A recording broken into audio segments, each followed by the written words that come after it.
আজকে আমি কথা মতো চলে এসেছি বিদেশি ব্রাইডাল শাওয়ারের খাওয়া দাওয়ার ভিডিও নিয়ে।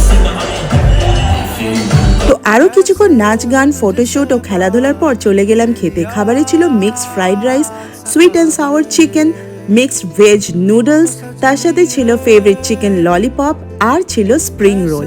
তো এক থালা দেশি খাবার পেয়ে আমি এত খুশি হয়েছি, বিদেশি বিয়েতে কি বলবো। সুইট ডিশে ছিল ফ্রুট কাস্টার্ড আর তার সাথে ছিল স্ট্রবেরি ডিপড ইন চকলেট। তারপর শুরু হলো কিছু অ্যামেজিং গেমস, যেরকম বর আর বউয়ের মধ্যে কে কাকে প্রথম প্রপোজ করেছে, আরও অনেক কিছু।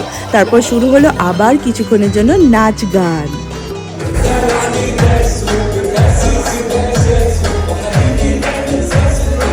তারপর আসার জন্য থ্যাংক ইউ গিফট নিয়ে আমরা ফিরে পড়লাম বাড়ি। বেশ সুন্দর একটা মুহূর্ত কাটালাম, আর বাড়ির পর যেহেতু অনেক দূর, ঘুমাতে ঘুমাতে ফিরে পড়লাম বাড়ি।